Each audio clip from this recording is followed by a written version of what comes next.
Welcome to the weekly current affair class. Today we will be dealing with topics from society and security. The two topics that we will be dealing are, one is related to again the Transgenders Act 2019 and the other one is related to your security, that is related to Naxalism. So with respect to coming to our first topic, that is related to our society part, you must have read in the newspapers regarding the recent petition in the Supreme Court by the individual from Tamil Nadu, that her dream to fly as a cabin crew never took off, and she petitioned in basically Supreme Court regarding that the act provides for employment opportunity to transgender individuals, and under this act my particular right has been violated. Why I have not been provided with the opportunities to fulfill my dream? Regarding that, Supreme Court has asked the center to finalize the policy, as the act particularly provides for avenues of employment and there should be no discrimination in employment opportunities. So regarding these, we will be discussing the Transgender Persons Act 2019. Okay, that what are the provisions in this particular act and how this act basically empowers the transgender community. So coming to the features, our first feature here is that is with respect to definition. It was for the first time that a very clear and precise definition with respect to transgenders. Who are transgenders? It was prescribed by the government as anyone whose gender does not match with the gender assigned at birth. Whatever gender was there at a birth, if any individual is not in sync with that gender identity, is not in sync with that particular role, or those who wishes to change their gender will be considered under this definition. Next one is the most important feature. Another one is that the government must take steps to provide for the health facilities. Obviously, I have in our previous classes also I have tried to tell you that Indian society is not homogeneous, whether it is health, education or any another sector. They are the heterogeneous. There is very much diversity within these groups. So regarding this also, we have child, for example, then we have adults. This is a classification. Then we have male, then we have females. Now third gender, transgender, is also there. You can also divide it according to male, female, then there is elderly. So lot of classifications are there with respect to these, and every section of society has basically their own and particular needs regarding the health facilities. So that is why government has recognized it and stated that the government must take steps to provide for the healthcare facilities to transgender persons.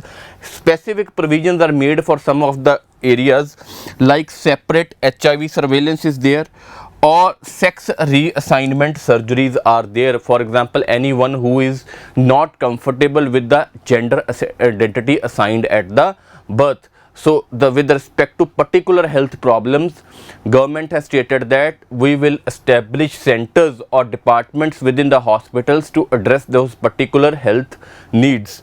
So these are our two features.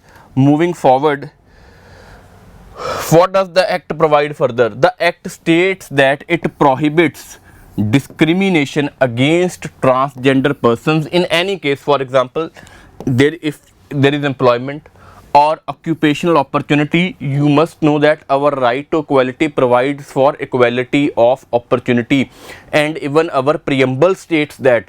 So that is why any opportunity in any field, specifically in the economic areas, should not be discriminated against, or whether it is in the healthcare sector or whether with access to public facilities is there. So if anyone who is found to be discriminating against the transgender individuals, he or she will be held liable, whether that is with access to the public areas or with access to the employment opportunities, or with respect to the discrimination at the workplace, or with respect to the denying of the healthcare facilities. Next, see, it guarantees the right to movement, reside, rent or occupy property. Recall your Article 19 of the Indian Constitution, where you have been provided the right to movement. So we know that transgenders are discriminated against in society. So what happens with respect to this discrimination is, if you have observed in your neighborhood areas or if you have seen in the newspapers, the transgender individuals are usually basically not allowed in residential societies, restricting their right to movement. They are discriminated while renting a property or while owning a property.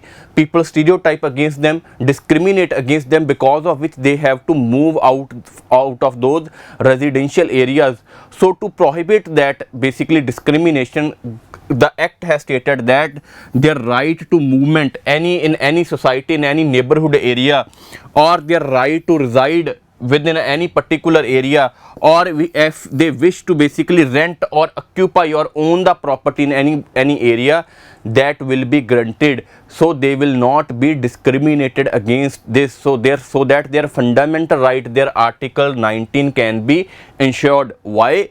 Obviously I have told you, because they are discriminated against people because of the prevailing stereotypes.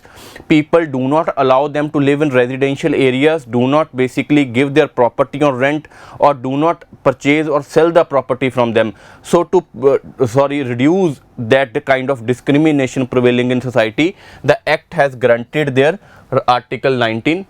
Okay, further, what act states that? It states that basically they will have the right to self perceived gender identity.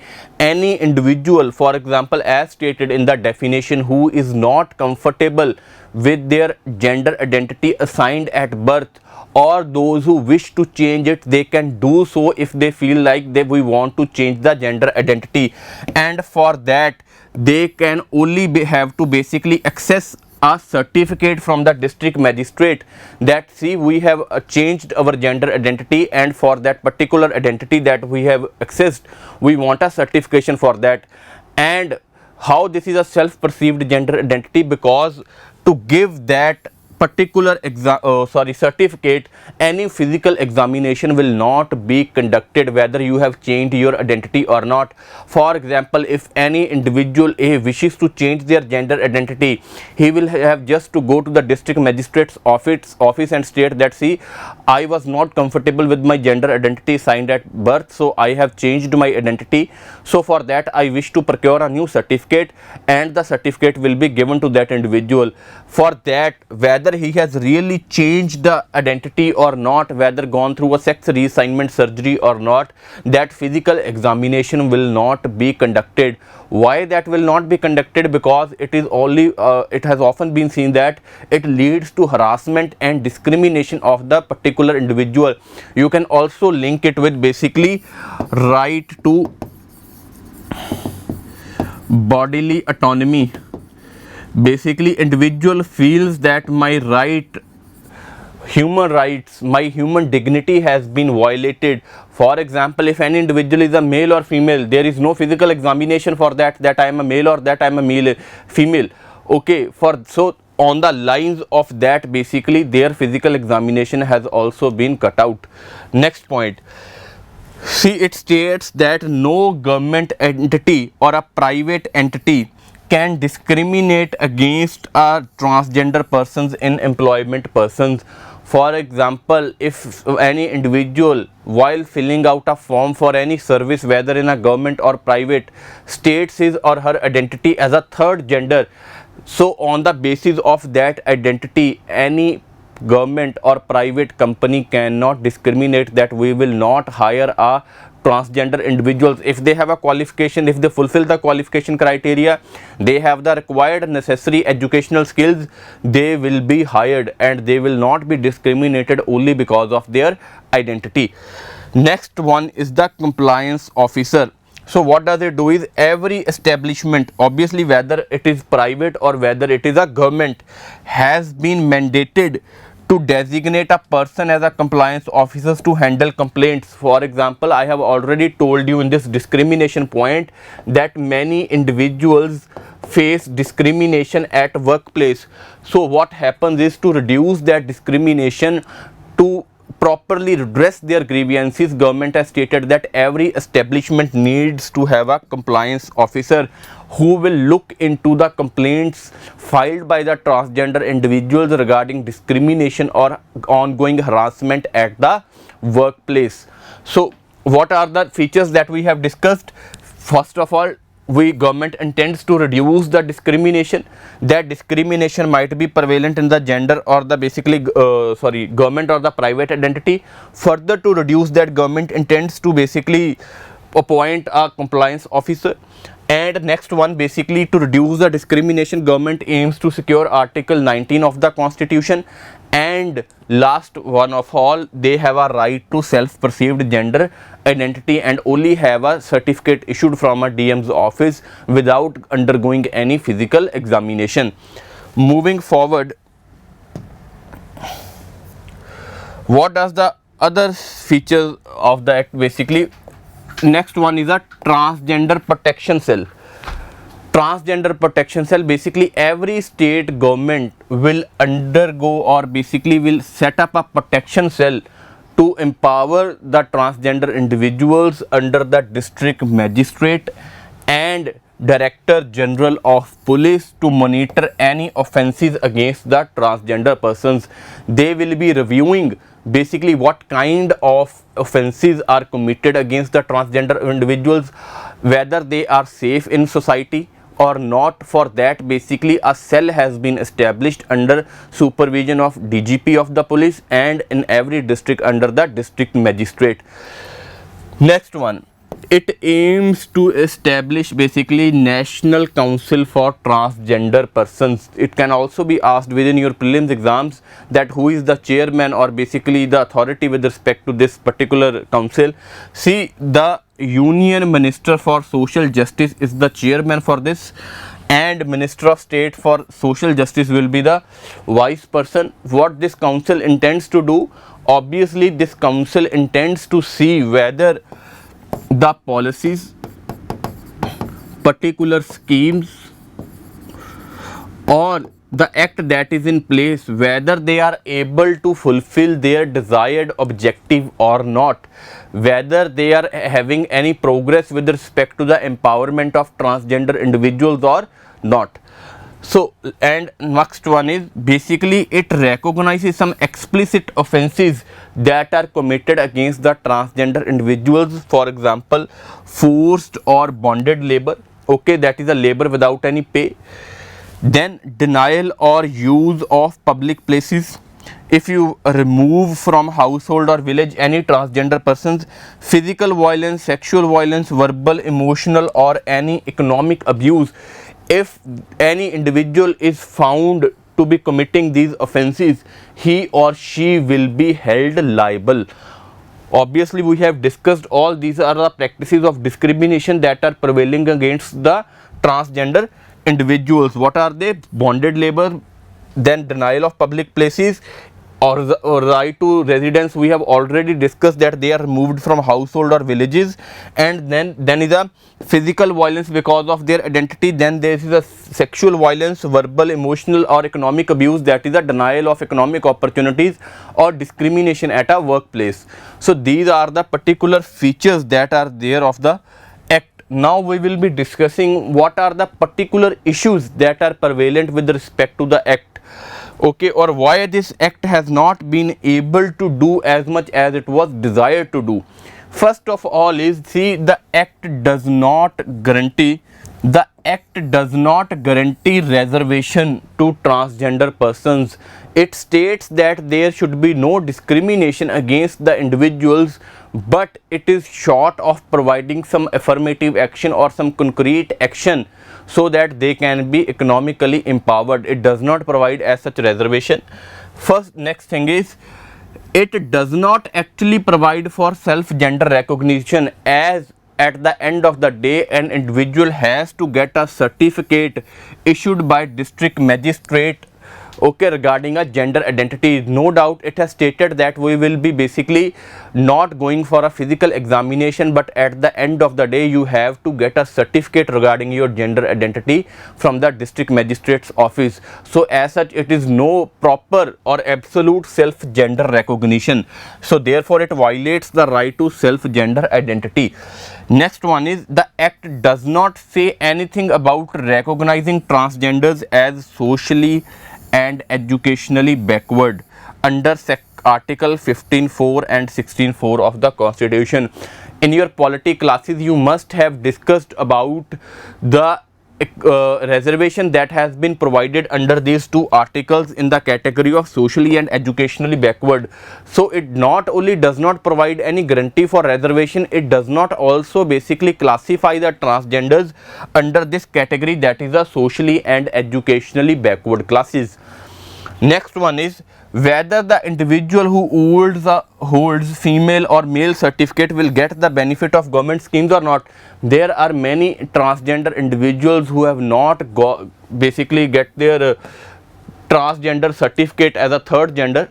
So the individuals who does not have that third gender identity certificate, whether they will be able to access the government schemes or not, that has not been explicitly basically told anything about in the act. And last one is, the act does not deal with the issues of marriage, property rights, adoption and other social security benefits to empower the transgenders. What is the status, whether two transgender individuals can marry, if they can marry, whether they can adopt a child, okay, what about their property and ownership rights regarding within the family, and what will be the social security benefits that will be provided by the government to transgender individuals. So act also does not explicitly provide any clarity about these things also. So these are the issues that are prevalent with respect to the act. Moving forward, way forward, what are you supposed to write if the paper asks you about what should be done or what should be the way forward regarding these areas?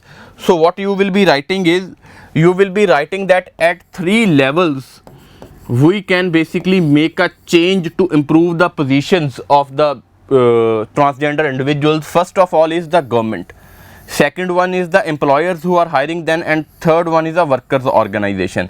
See what can be done with respect to government. Government can provide legal, policy and social framework for work free of discrimination. Government can basically strengthen the acts, okay, cut off the loopholes that are prevailing within the acts, make a good policy framework regarding social security benefits, social framework regarding how can they not be discriminated, or what are the particular offences that an individual will be held liable against if you are found to be discriminating against transgender individuals, so they can live in an environment that is free of discrimination. That is a government that can do. Next one is the employers. What can employers do? The individuals who are working in the places, that is, they can ensure a safe and welcoming workplace. You should ought to classify an individual according to their merits and their talents. If that individual is very well qualified, have the educational qualification, is talented, you basically need to make the environment safe and welcoming for that particular individuals, and discrimination aims ought to be reduced. Next one is a workers organization. What can be they done? Obviously if you are working in a particular organization, there are many worker organizations to represent the rights of the workers or to represent the rights of the employees. What they can do is, they can help transgender workers to organize and exercise their rights to freedom of association. Again, Article 19 is basically your freedom of association, Article 19 of the Constitution, fundamental rights.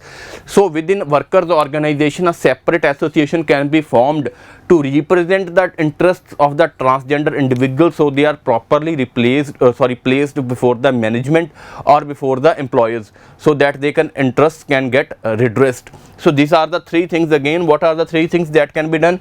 Obviously government can go for a good legal policy framework so that discrimination is reduced. Next, employers can do on their part is to make their environment safe and welcoming for the transgenders, and the last one is for the worker organizations to give a platform to transgenders so their interests can be properly placed before the management. Moving forward, see The other thing that you need to remember for your prelims exams as well as your mains exams, to highlight the cases or to highlight the particular areas where basically progress regarding the LGBT rights has been done. So first of all, with respect to that is your Naz Foundation case. I think everybody is basically well aware of this case. Here the High Court of Delhi basically held that section 377 of IPC violates rights enshrined under the article 14, 15, 19 and 21. Obviously you must know basically what are these are the fundamental rights of the constitution. For example, 21 is right to life, 19 is freedom of association, then there is discrimination, then there is right to equality. If you are not well versed these, please go and read about these articles, they are very important. So on the basis of these articles, basically what the High Court stated, that section 377 that deals with the criminalization of homogeneity, basically they violate these fundamental rights. Next one is the case with respect to National Legal Services Authority. What this case tells about is that SC Supreme Court created the third gender identity status for the transgenders with respect to female, male. Now there will be the third gender column, that where you can classify yourself if you are think that any individual does not belong to male or the female category. And the last one is the Navtej Singh Johar case, in which Supreme Court ruled that section 377 is unconstitutional. So you need to know about these three cases with respect to LGBT rights: Naz Foundation case, National Legal Services Authority case, and the last one is your Navtej Singh Johar case. Obviously can be asked within your prelims exams as well as with respect to the introduction or the conclusion of the respective answers. Okay, so this was our first topic with respect to society. Now moving forward, you must have read in the newspapers about the recent human development report that came out, and it was not a very good sign for the Indian society or the development status of our society. So we will be dealing with this. What is human development report, what are its components, what is the rank of India, everything in detail. So first of all, human development report. Okay, what was the theme of this? If you have gone through the previous year prelims exams questions, you must have seen that from time to time UPSC has asked about the particular indexes or reports and their themes also. So we will be dealing with that also. So what was the theme? Theme was uncertain times, uncertain lives, and shaping our future in a transforming world. So this was the theme. And the report contains status of India on a host of development indices, and the most important among them are basically 3 to 4 that we will be dealing with them in detail. First of all is your Human Development Index, then your Gender Inequality Index, Multidimensional Poverty Index, and the last one is Planetary Pressure Adjusted Human Development Index. And all this is released by, again important for your prelims exams, that is released by the UNDP. Human Development Report was released by UNDP. Theme was uncertain times, uncertain lives, shaping our future in a transforming world. Okay, and it contains the report regarding the host of development indexes as written here. Okay, so moving forward to our first report, that is a Human Development Index. So India, it is can be asked again within your prelims exams as well, or you can also quote this data or the statistics with respect to your answers in the means. Okay, the India basically ranked was 132 out of 191 countries in the Human Development Index. What is another fact that you need to learn is basically India registered a decline of score for consecutively 2 years. It was the second time in a row basically that India's score has declined on the parameters of Human Development Index, and that is why India is placed at basically 132 out of the 191 countries. So what are the parameters or the components on the basis of which this Human Development Index or the basically India has got its rank? First of all is the basically long and healthy life. Okay, long and healthy life. what is means or how it is measured. Basically it is measured through what is the life expectancy at birth. Whenever a child gets born, what is the appropriate or the probable age basically to which the child will live in the society. So that is a long and healthy life. And how it is measured, basically what is the life expectancy at birth. Second parameter is with respect to your knowledge. How this parameter is measured? Knowledge. What are the expected and mean years of schooling? How much years a child is expected to spend in school, or basically how much years child has spent in the school. Expected and mean years of schooling. And the last one is the basically decent standard of living. So how to measure the standard of living? It is measured through the GNI index, that is through the PPP terms. Okay, you must have studied in your economic classes what is the GNI index. So what are the components of this index? First of all is a long and healthy life, measured through life expectancy at birth. Then is a knowledge, what are the expected and mean years of schooling of a particular child. Then is a standard of living, that is measured through the GNI index, basically which is measured through the purchasing power parity. Okay, so this is how India got ranked on this index. Moving forward, next index that basically is important with respect to this is Gender Inequality Index, and India's rank in that index was basically 122. Again, not a very encouraging sign for us. What are the components on the basis of which India got its rank? First of one, again here is the health, and second one is the labor, and third one is the empowerment. So what are the criteria or what are the indicators through which these basically three components are measured? It is measured through MMR, that is your obviously maternal mortality rate, okay, and adolescent birth rate. This is how health parameter is measured, maternal mortality rate and the adolescent birth rate. Second one is basically female labor force participation rate. How much of the number of the basically female population is able to participate in the economic activities, so that is there. And last one is empowerment. Empowerment obviously means any section of society is able to represent and secure its interest in the society. So how this is measured? It is measured through how much male and female population have got the secondary education. First thing, what is their secondary education? At least secondary education should be there. Obviously if you want to make any section of society an empowered section, first step is to get them see whether they are educated or not. If they will be educated, then only they will be aware about their interest, what are the government policies, what are the government schemes regarding us, or what are the particular rights or the protection that the constitution has granted us. So for that we see basically the level of education that the female has, and at least they should have, again it is at least, not at most, at least secondary education.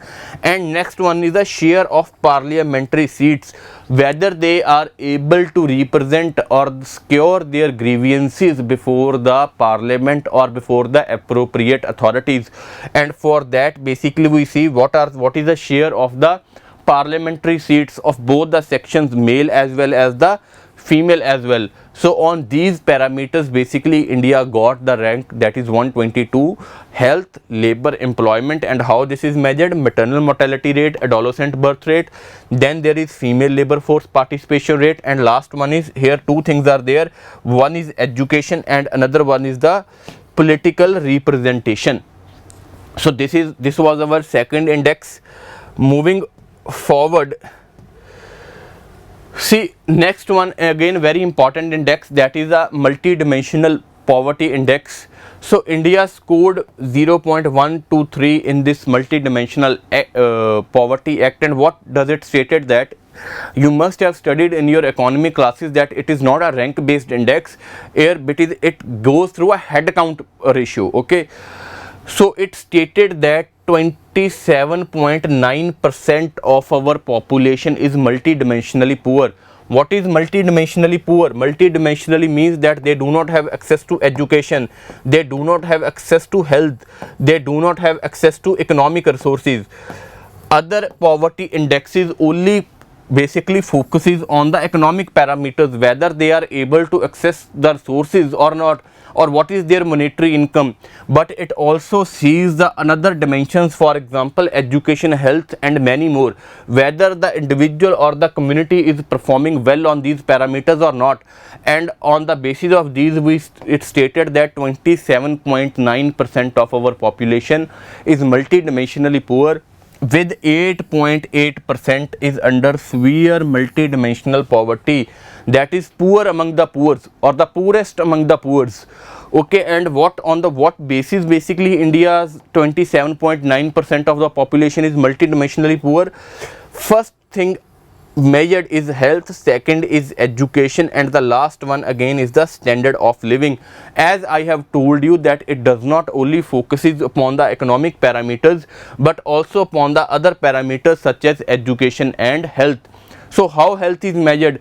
It sees basically what is the child mortality rate, okay, or what is the nutritional status of our children living in a society. Okay, next one, education, how much school attendance of the children is there, whether they are able to whether they are able to regularly attend their schools or not, or they are missing, or the high dropout rate is there or not. How many number of years basically the child spent in the school. Education again is measured through whether child is able to regularly attend the school or not, and how many years a child is able to spend in the school.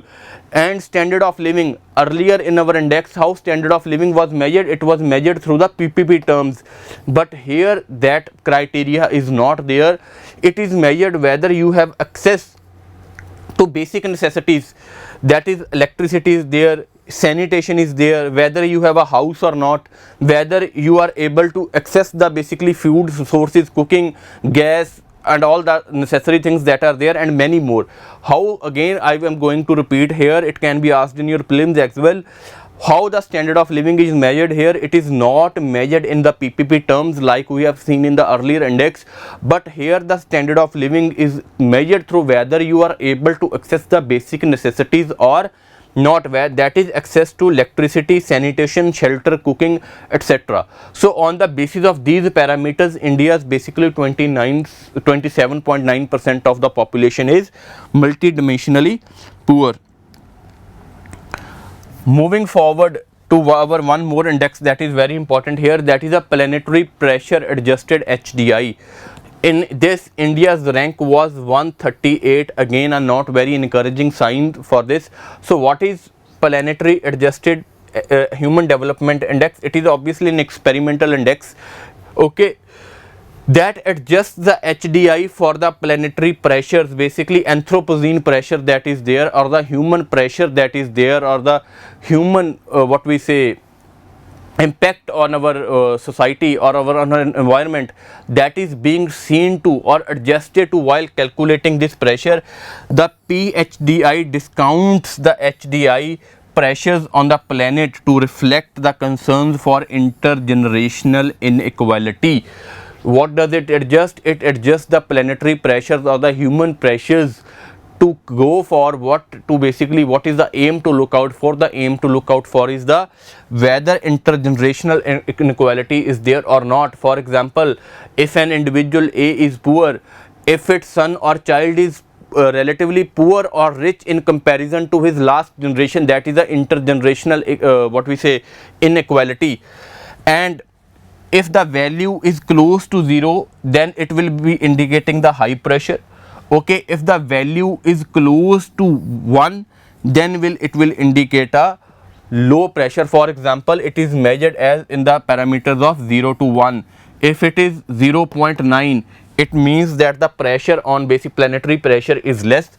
If it is 0.1, basically it will mean that planetary pressure is more.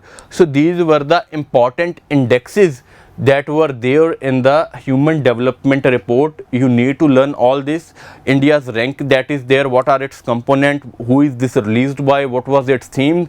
It is important for your prelims, as well as you can quote these statistics in your answers, main answers as well. Okay, so moving forward to our next topic, that is society. You must have seen in the Hindu newspaper, that short column with respect to Naxalism that was there. Okay, we will be dealing with that, basically what is Naxalism and what are the government initiatives to reduce this threat of Naxalism. See, Naxalism is a far left violent movement, okay, which is based upon the ideologies of Karl Marx. What does Karl Marx state? Karl Marx states that in a capitalist society, poor are exploited and are not given their adequate due in the society. So to improve their situation, what poor has to do is they have to go through a period of revolution, and for that basically they will have to unite. And what the revolution will do? Revolution will basically be overthrowing the state which is working for the elite people in society, which is working for the owners in society, and by overthrowing that state, a new system will be set up in place which will work for the welfare of the poor people. Again, I am repeating that what is the ideology of Karl Marx? Karl Marx states that the present society, capitalist society that is there, it is exploitative in nature. It works for the elite people or the rich people. Every institution in the society, whether it is state, whether it is a private, or whether it is religion, whether it is law, anything that is there, it is working for the welfare of the rich people and ensures that how rich people basically can keep their place or can ensure their dominance in the society.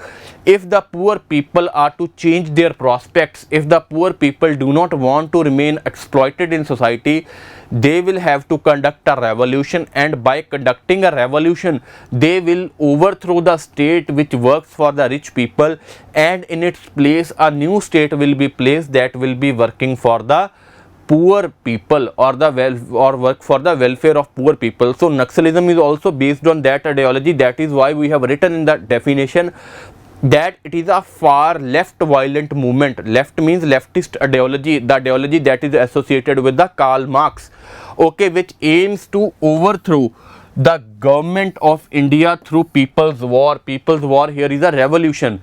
Okay, how basically this Naxalism started? It started in the Naxalbari area of the West Bengal in 1967. In the aftermath of the poor land reforms, you must have studied in your classes that after independence, India went for land reforms to go for the equal redistribution of the lands from the zamindars to the poor people who were landless, so that basically their economic well-being can be ensured. But what happened was that there was a state political as well as money lenders or the zamindars nexus, due to which poor people were actually not able to access the benefits of the land reforms. So with very what we say oppressed and unsatisfied with their position, they started a far leftist movement in the Naxalbari area of the West Bengal, which came to be known as the ideology afterwards, that is called as the Naxalism. So that is what is written here. It started in 1967, was a peasant revolt started against the landlord. Landlords obviously here are zamindars in the Naxalbari area in the Darjeeling district of West Bengal, considered as a consequence of poor land reforms. So they stated that even after independence, if we are not able to secure our rights, so what we need to do is we need to overthrow the state, and in its place we need to set up a new system that works for the benefit of poor. And the tools to overthrow the state was the violent means or the use of force.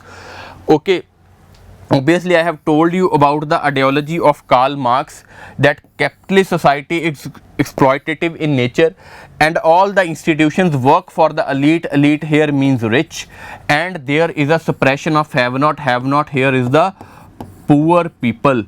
Okay, and what they do is they aim to bring a revolution and intend to overthrow a state. By overthrowing a state, they intend to set up a new system that work for the poor. So, but how this Naxalism ideology work, or how the people associated with Naxalism they work? see, they work on a fear psychosis by creating fear in the minds of people. What they have been, they have basically very far deviated from their actual goal, and they basically want to induce fear among the civilians as well as the state. That is why they have resorted to the use of illegal means such as targeting school buildings. What we can also highlight is that what is a basically what we say role of children here. Okay, what they have done wrong, that you are targeting the school buildings or you are targeting the civilian infrastructure, roads, even every people basically living in the area. If they are having access to road, obviously it provides connectivity, it is a means for the employment opportunities as well. So they are disconnecting the roads, they are targeting the school buildings, they are targeting the railways, bridges, health infrastructure that is there, communication facilities that are there, so that they are able to penetrate effectively and able to cut the state communication system. So this is a means that are the immoral means that are employed by the Naxalites to further their cause or further their means. Moving forward, what is the statistics with respect to Naxalism? According to the Ministry of Home Affairs figures, it states that at present 82 districts in 11 states and 30 districts are basically severely affected. It states that 11 states are under the threat of Naxalism, in which 82 districts are basically affected, and out of these 82, 30 districts are severely affected. What you will do is, this is also a kind of your home assignment also, that you will look about what is red corridor, and you can effectively, if you have been taught about this in your classes, then this is very good. If not, you can also use that in your mains examination as well. So you will look out what is a red corridor. So what are the government initiatives to reduce the threat of Naxalism or to secure the rights of the people or the poor people that are living in there, and to secure from them from the threat of Naxalites? First of all, government has placed a ban on CPI, Communist Party of India, Maoist, okay, which uses the violent means to further their cause. So government has placed a ban on it, first of all. Second one is the Civic Action Program. What does the Civic Action Program means is, it aims to bridge the gap between the state and the people. It aims to clear the misunderstandings or the mistrust that is prevailing between the both of them, so that people can be ensured that state as well as the police forces are working for their benefit only, they are working for their welfare. So that is, it aims to bridge the gap between security forces and local people through personal interaction. Under this scheme, funds are released for CAPF or the deployed forces in the left wing extremism area for conducting various civic activities for the welfare of the people, so that basically mistrust or the misunderstanding that is prevalent among the people and the state, this can be cleared. Second thing, that is a special central assistance. What does it focus on? Its focus is to fill the critical gaps in the public infrastructure. What is public infrastructure? Fill the critical gaps in the public infrastructure and services like water supply, sanitation, then roads are there, then electricity is there. These type of basic necessities that can be ensured to people, so that people can themselves see that state is working for us. Okay, next one is a road connectivity project. Obviously, road connectivity is a major issue with respect to the rural areas. That is why you should see the magnitude of connectivities that government even launched a road, that is a PM Gram Sadak Yojana, okay, with respect to the road connectivity. Why this has been introduced? See, road connectivity provides for the employment opportunities. Agriculture produce can be transported to the local by urban areas, where they can sell their produce at a higher rates and can get economic opportunities. Further, people can migrate to the urban areas also to secure their livelihood. That is why rural connectivity is very much important. So what does this scheme do is, it aims to further improve the road connectivity in 44 districts of the, what we say, left wing extremism affected states, where the left wing extremism is high. I have already told you that what they focus on is, they focus on cutting the communication of the state with the people living in these areas, destroying the roads, disbanding the mobile towers. So government aims to counter this and provides the road connectivity. Next one is, you must have all heard about the aspirational district schemes, the areas that are socio and economic backward in respect to other states or the other districts of the country. All over India, pan India, this scheme has been introduced. The areas which are lagging behind in socio-economic indicators will be selected, and a ranking will be placed among them, which are performing best or which are performing poor, so that the lagging areas or the social backwardness or the economic backwardness can be cured. So what this scheme has been extended to the left wing extremism areas also. The districts lagging in socio-economic indicators will be identified and developed. The areas which are lagging behind in socio-economic indicators will be selected from these areas, and the focus will be to empower the areas or to improve the infrastructure of the area, so that basically basic infrastructure facilities can be developed there. What are the basic schemes that we have done here? First of all is a ban on CPI, then is a civic action program to, why? To reduce the mistrust and miscommunication between the people and the state. Second one is a special central assistance to fill the critical gaps in the public infrastructure. I have told you about public infrastructure, that is roads, electricity and all that things. Then is a road connectivity project, basically so that government can go deep in the hinterland areas and provide basic facilities, and the people can also contribute to the rural economy by enhancing their incomes by marketing their produce. And last one here is the aspirational district scheme that we have just now discussed.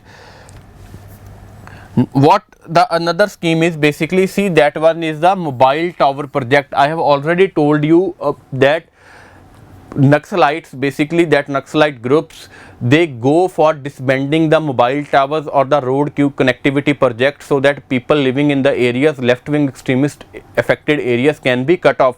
So government aims to counter this. How? By improving the mobile connectivity in these areas, and government has approved installations of mobile towers in these areas. Next scheme is with respect to skill development and education.